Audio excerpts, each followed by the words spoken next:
All right, so thank you for that, and not too much of a spoiler alert, I don't think. So what I'd like to do is I'd like to talk about something called the hero's journey, which you just learned about, and the monomyth. So the hero's journey and the monomyth. So what you get is he outlined in that video you just saw the idea. Joseph Campbell, Hero with 1,000 Faces, talks about separation, an adventure, and a return. And you can think about something like The Hobbit, if you ever saw The Hobbit. So Gandalf comes, he calls him to an adventure, he goes away on an adventure, and then at the very end, he goes back to Hobbit Road, whatever it's called, the hole in the ground, you know. But he's had all of these great adventures with the ring. Lord of the Rings is the same kind of a thing. There's Star Wars is a big one for this. And I'd like to talk about a different structure, which is somewhat similar: initiation or call, temptation, sacrifice, and redemption. And you're going to see this structure again and again as well. So what's the difference between Joseph Campbell's monomyth and the American monomyth? Here is the definition of the American monomyth. A community in a harmonious paradise is threatened by evil. Normal institutions fail to contend with this threat. A selfless superhero emerges to renounce temptations and carry out the redemptive task. Aided by fate, his decisive victory restores the community to paradise. The superhero then recedes into obscurity.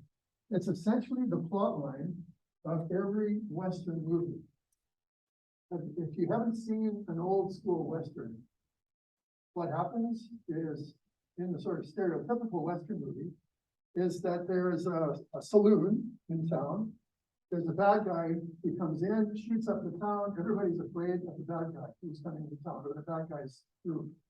He's coming into town. The sheriff is either a coward or dead or something, so the sheriff can't handle it, the law can't handle it. So what happens? You get somebody else who comes in. By the way, this starts to map on this Western. Think about Batman movies or something, where then you have a corrupt police force or something who can't handle the mafia or the drug cartel or whatever it might be. And so who steps in? The superhero. Batman, Spider-Man, whatever it might be. Who swoops in and then carries out the redemptive task, renounces temptations, doesn't give in to the Joker or to whatever it might be, the bad guy, and carries out the redemptive task, aided by fate. At the last minute, the decisive victory restores the community, and the day after, the small town, if it's a Western, goes back to being normal, or New York. I don't know why it's always New York, but at the end of the movie, New York, it's like the world was just saved. New York was just saved. The bad guys were all put away. Nothing was destroyed. And the next morning, people were selling papers at Times Square again. I'm sure you've seen a movie like this. Lots of Marvel. Yeah, I mean, this is a Marvel stereotype. What have Marvel done? This is an adaptation of the monomyth called the American monomyth. It's not exactly the same as what the video that you saw, but it's called the American monomyth because it's so stereotypically American. And how so? Let's talk a little bit more about it.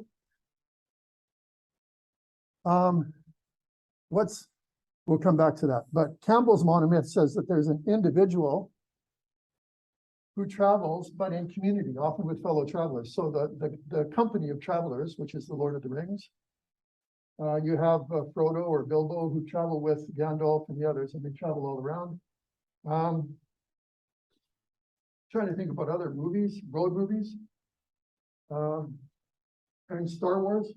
In the original Star Wars, a million years ago, you have Luke Skywalker, but he's traveling around with Obi-Wan, well, sort of Obi-Wan Kenobi, but with the two droids and with Han Solo and so on. So it picks up a group of people. In the American monomyth, it's highly individualistic. Batman doesn't really have any friends. Spider-Man has to always keep apart from others because it's so dangerous once people know who they are. So it's much more, the cowboy is always a lone cowboy who might fall in love with the woman in the saloon, but doesn't stay with her.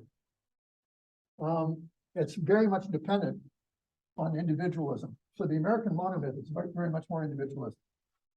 How do you compare that to a biblical apocalypse? In the biblical apocalypse, individuals aren't important at all. So that's how it compares to the individual apocalypse. Similarities and differences, more of them. Campbell's monument sees people acting in relationships. So, like again, as in The Hobbit, they only get through teamwork. Again, those two who are back there who talked about Top Gun. Have you seen Top Gun Maverick? I just see the first one. You saw the first one. You saw Maverick. Okay, so on Top Gun Maverick, he discovered that, Maverick is a loner of some sort. He teaches everybody else, right? Yeah. So, he is still the toughest, even though it's how many years later, 25 years later or something, he has to prove that he is still the best pilot, right? And that they shouldn't be buying the drones in this case, is that right? Because they're going to get unmanned drones. And the thing is, they're going to phase out the fighter program. So what the American monument does is it accentuates the individual, an exceptional individual. He is, Top Gun Maverick is an exceptional individual. And he has to prove it again in that movie. Against, in this case, machine. So they're going to take over the thing. But also the younger pilots and the bureaucrats. Now, again, how does it, so you see more relationships, again, more emphasis on individual. And then in a biblical sense, people really don't have agency at all. They're acted on by gods and other forces. So if you read like the book of Revelation, a lot of the same bad things are happening, but individuals don't have agency. There's no hero. It's just the gods move people around like chess pieces. It's more like Godzilla, which is a very old film reference. Similarities and differences, more of them. Campbell's monomyth. A change in society is needed. So Voldemort is threatening. How is Hogwarts going to be changed? And in the American monomyth, this is a significant difference. No change is needed in society other than overcoming the immediate danger. In other words, at the beginning of the movie, if it's set in New York City, the Spider-Man movie set in New York City, the goal is to be at the end of the movie back in New York City, no change. Maybe there's a bad person who's going to set off a nuclear weapon in the middle of New York City or something. So the goal of the movie is to go back to the beginning. You see the difference? It's not to change the world for the better. It's to get back to the sleepy Western town before the bad guys rode in. You just need to take care of that immediate danger. Does that make sense? So this one here, in Campbell's monomyth, something's fundamentally wrong that needs improving. In the American monomyth, you just want to take care of the immediate danger, whatever it might be. James Bond movies, by the way, are all like that. Or often like that.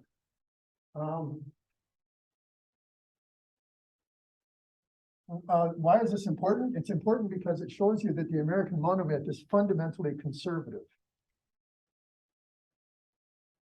It may have a lot of bells and whistles, like the Marvel universe may have a lot of sort of, there may be a lot going on, a lot of action, a lot of car chases, a lot of buildings getting wrecked and so on in Marvel universes. But at the very end of the day, success is measured if you can get back to normal. So the assumption is that normal is good. That's a pretty important point. In a biblical apocalypse, the entire society needs changing and only God will do it. It'll move to a new heaven and a new earth. So it's very different to that. And the other thing I want to come back to is this term theological anthropology. So the American monomyth presumes a number of debatable views of human beings, that human beings need a hero. It's not just in movies, by the way.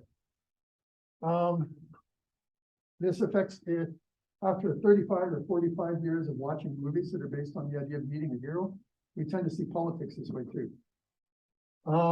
So human beings need a hero. Politics and government are corrupt and in need of vigilante justice. In almost every movie, what happens is that the normal forces of help.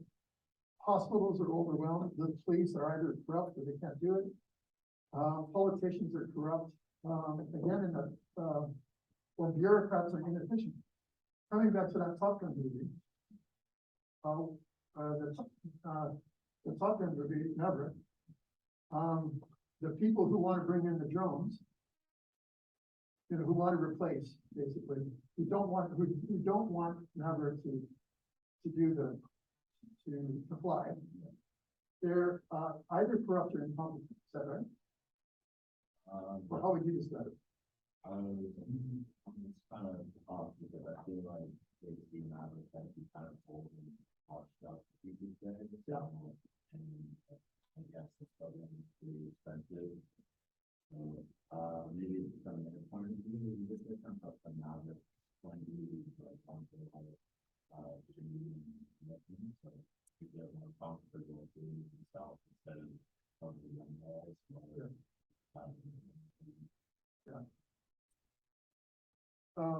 What's the judgment of the movie about who's right, Maverick or the bureaucrats?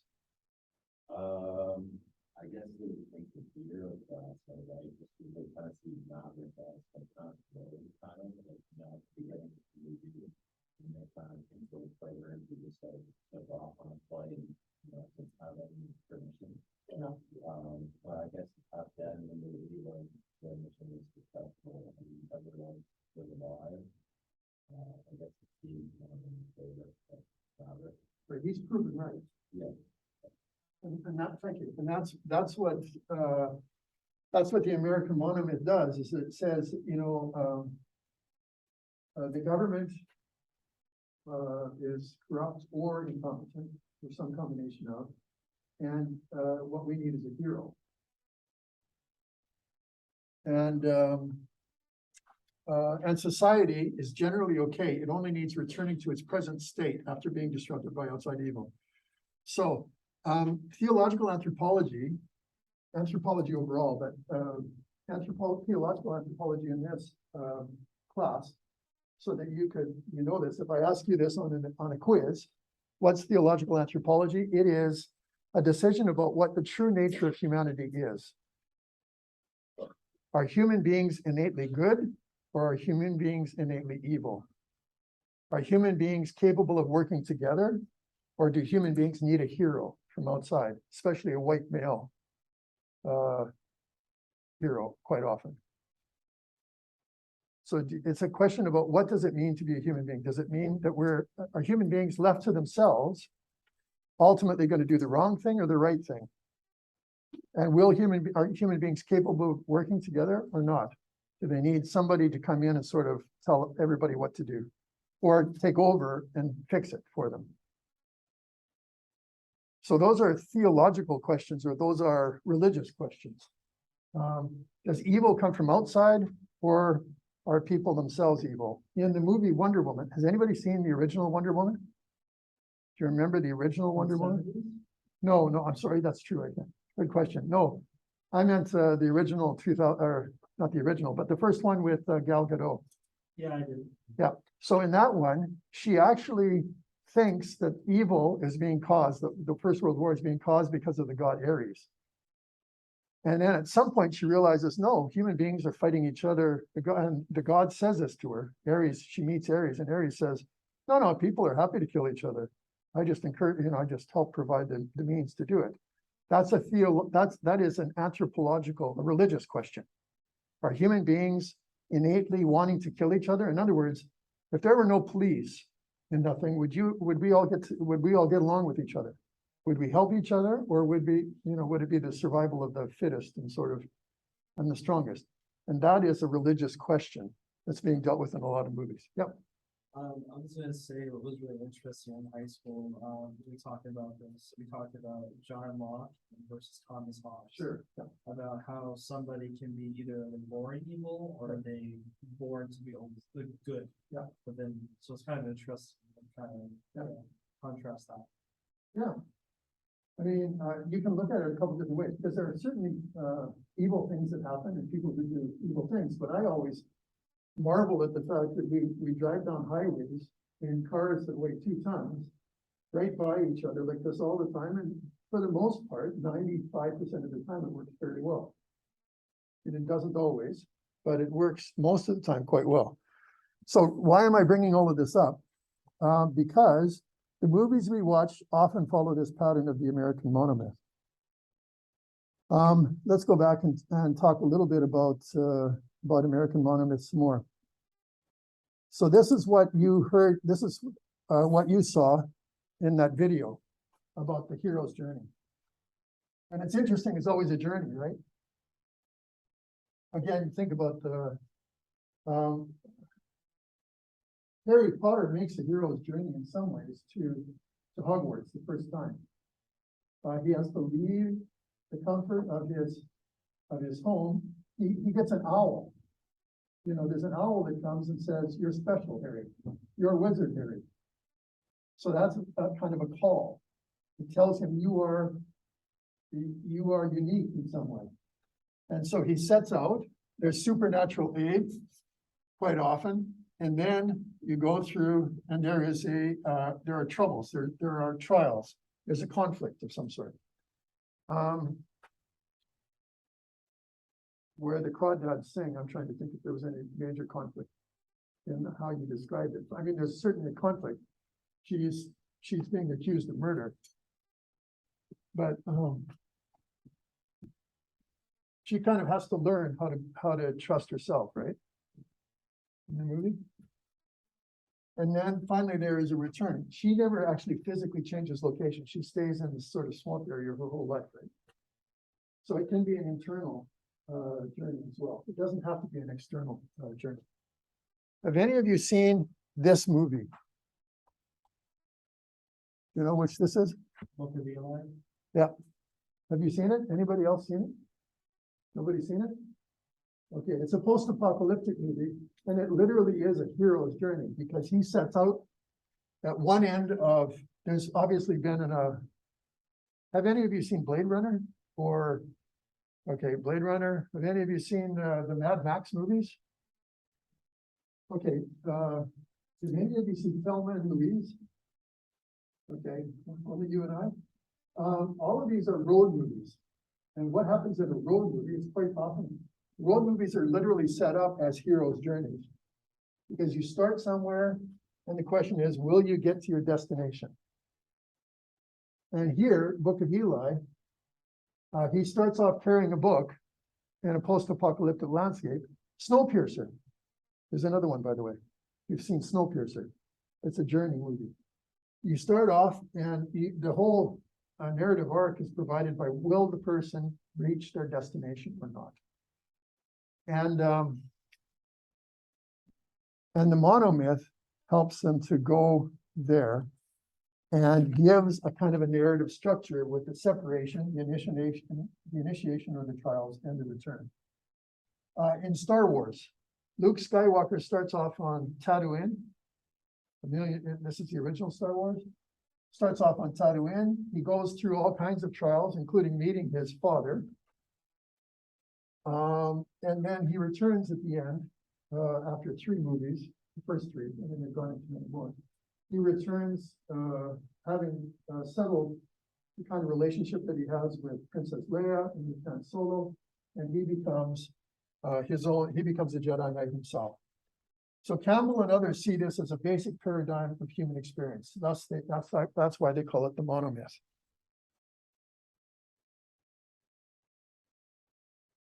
I gave you the name Joseph Campbell, but I want to write the other one down as well. James George Fraser.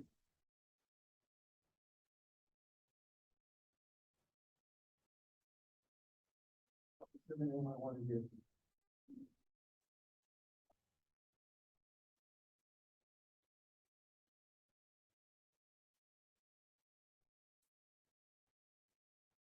So these are the Europeans, or Euro-Americans, who came up with the idea of this structure. And they say that it's universal, but in fact it isn't, as the person pointed out. But they pointed to, Joseph Campbell and James Fraser pointed to things like the Exodus, what happens in the Exodus? The Hebrews leave Egypt. They go through the wilderness. What happens in the wilderness? They go through trials in the wilderness. They wander for 40 years, and eventually they come to the promised land. So that is a kind of a hero's journey, or a monomythic kind of a journey. Odysseus, do you know who Odysseus is? You do? Anybody else? Yeah? So Odysseus goes to Troy, fights in Troy, battles as a general of the Greeks in Troy, goes through these kind of trials, and then has this long trial, many trials that he travels home, where he fights the Cyclops and goes through Skill and Perilous and so on, and then tries to make his way home. Can you think of other examples?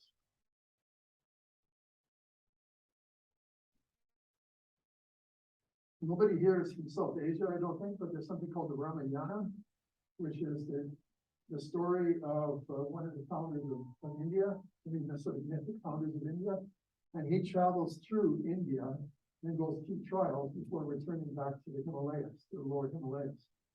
And it's a kind of, again, hero's journey.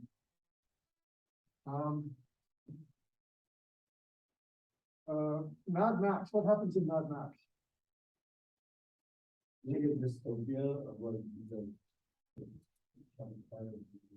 dystopia that these people they don't look very healthy, and that's always important, being told to me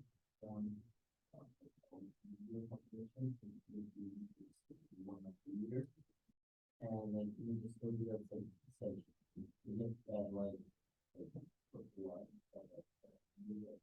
don't have any water and make sure that yeah. Then like there is like the hero and so when you feel the skills that look like the hero and then down there. So there's a physical journey. Yeah, there's a yeah. And then I thought to get a little bit of pleasure from the how does it end? How does it end? yeah, I thought it was fire. Oh, okay, you can't quite remember. Yeah. They eventually decided the best way to survive would just be to go back to where the film starts and just take over the territory. That's all the water was. Right. And so they go back to the start. Yeah. And are they able to take over the territory or not? So the thing was like shaking them, so we took all the spoils and then like left. Yeah. But if I'm just quickly one back since left on guard and stuff. right. So it's literally exactly like the hero's journey in that sense. They leave physical journey, they go through trials, but then the heroes, in this case, return back home, but they become the rulers. I don't know if you've seen The Lion King, or if you want, you know, The Lion King, the movie The Lion King. My kids watched it a million times. What happens? Simba is in sort of the home. What happens? He leaves, he goes up with the word, I can't remember, you know, with the warthog and the hyenas and stuff, basically goes up there. And there are dangers to him with his uncle, who wants to murder him, and the hyenas. He goes through the dangers, but at the very end of the movie, where is he? He's back. He's back where he started, and he is now the king. So it's a hero's journey. I mean, The Lion King is kind of a hero's journey as well. So later this term, you'll be asked to read Sarah Bond and Joel Christensen's online article, The Man Behind the Myth, Should We Question the Hero's Journey? And the short answer is yes, of course we should. But we'll do this later in the term, so we won't do it right now. But I do want you to think about the fact that these people came up with something, and they use other cultures to say this is universal, but in fact, it isn't necessarily universal. Not all stories have a single male hero. And in fact, of course, in most cases, apart from the movie that you're about to see, Black Panther, the paradigm is that it's a single white male who saves the universe somehow. I mean, James Bond, all of the Die Hard movies, well, it's not necessarily the universe, but he saves the building or saves something. And so it's a very specific kind of an arc. How is it theological? Campbell believed that the monomyth underlies all major world religions. He was wrong about this, but journey is an often repeated theme in religions. And so the monomyth attempts to explain the meaning and the arc of human life, thus providing a typical religion's answers to the question of life and suffering and meaning. What do religions do? They answer questions about life and meaning. Who am I? What am I doing? Is my life worth it? These are religious questions. Who am I? What am I doing with my life? Is my life worth it? And if you see yourself as a hero of a movie, you start to answer those questions. Now, are those good answers? Maybe not, because maybe your answer is, I'm a hero. I don't need anybody else. And maybe that's not a helpful way of looking at your life. But it is a way that sometimes it's used. We talked about Ramayana. I want to, again, just compare the hero's journey to my own thing, which is called conversion, temptation, sacrifice, and redemption. And we talked about this already, what distinguishes the American monomyth. The hero is contaminated by, so why does the hero have to disappear at the end of the movie? The hero is contaminated by the violence he or she uses to combat evil. So Batman has to go back away from the population of Gotham City because he's too violent. He's a vigilante. He can't sort of live among people normally. Iron Man is somewhat similar. If the hero were to settle down and assume a modest, normal life, they would lose their stature as a hero. This is the thing that gets played with in Spider-Man movies so much. The hero needs to be available for further adventures and more situations to save. So the hero has to go away so that they are available to come back and be a hero again. The hero needs to disappear or recede in order to be immortalized. A good example of this is Top Gun Maverick again, where at the very end of the movie, Penny and Maverick literally fly into a sunset. If you want to look for tropes, we've talked about aesthetic tropes in this class, the aesthetic lens. Look for the sunset at the end. Raiders of the Lost Ark, which is an old movie you've probably never seen, but in Raiders of the Lost Ark, they jump on horses and they literally ride into the sunset.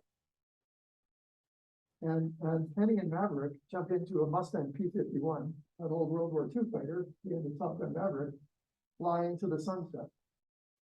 James Bond movies, a number of them, he goes away into the sunset. But watch for the sunset. Weirdly, they just keep using this trope of the sunset.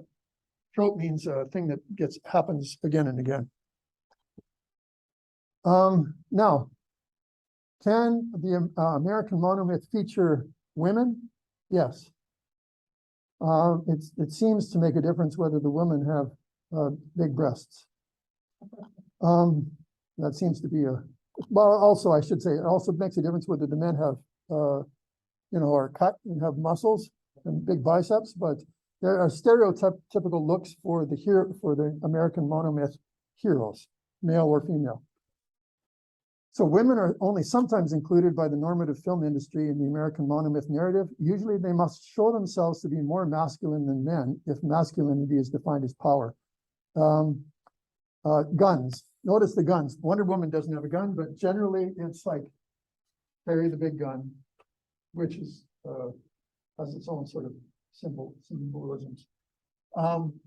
It's interesting that in the original, not the original, but in the first Gal Gadot Wonder Woman, she talks about why are these differences between male and female, but she still, when she goes to save the village, pulls off her hat, shakes her hair down, and goes running in high heels through the mud of World War I France in order to save the village. I mean, so you can't get away from the sexual stereotypes, apparently, if you're Hollywood. Even though I think Gal Gadot herself is in charge of her own fate, quite nicely. I mean, as an actor, producer, and so on. Apotheosis. Here's a word that you need to know for a quiz, for instance. It means deification. So apotheosis is when somebody becomes more than they were before.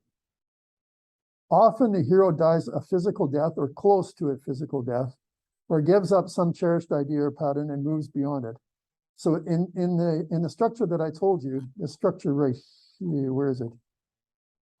Is it that far back? In this structure right here, it's this stage, the sacrifice stage. The sacrifice stage. In the sacrifice stage, the hero gives up something or dies or comes close to dying in order that they can become something else. So a good example of that, I'm going to show it right now.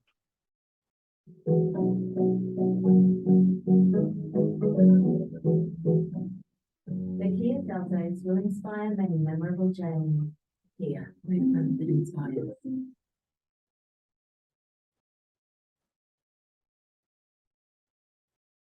How many of you have seen this? Who's going through an apotheosis here? Yeah, yeah.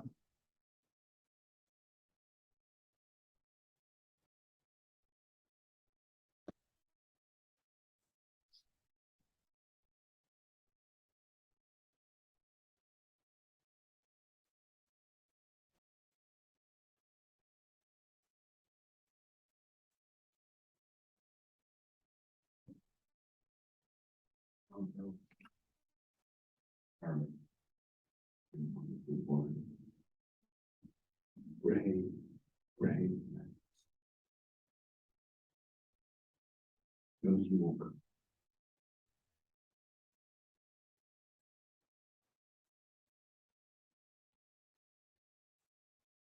What is that? Something beyond that. But part of the goal is more 10 years of time. Exactly what I want. I was going to ask you that. Where would you say we are? Well, it looks like King's Cross Station. Only cleaner. Like all the trains. King's Cross, is that right? This is, as they say, your party.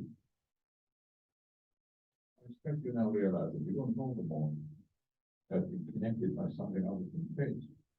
Just like I can probably follow all those years of the company. That's true, then, sir. Part of him lives within me, doesn't it? Did, but it was just destroyed many moments ago by none other than Baltimore himself. You were the whole facts you never meant to mention.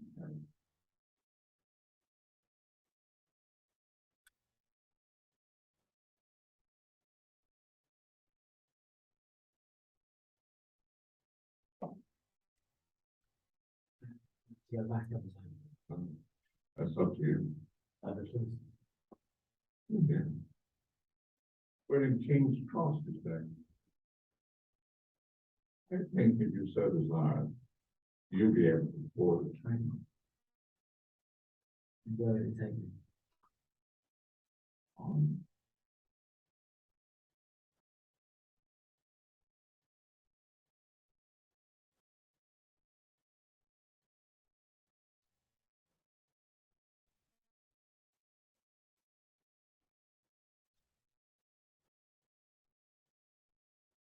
Voldemort has the other one. And Snape still alone.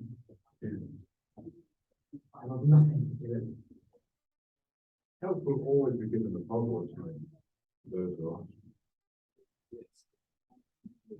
I have myself on my abilities to change the friendly. Whatever I mean, so most any obstacles forced to manage. Capable of both inflicting injury and winning gain. Then winning this case, and then my original statement to this.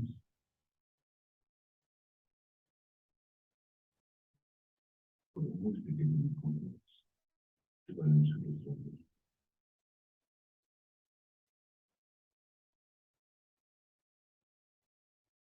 We want to live with that. It will be. Follow all those who live without love. Professor, my knowledge is promised. Is it done? Same as Professor Snape. Curious. So that actually magnified. It doesn't seem curious at all. I'll be kind now. Professor,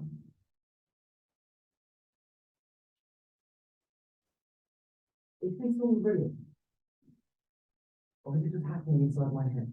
Of course, it's happening inside your head, Harry. Why should that mean that it's not real?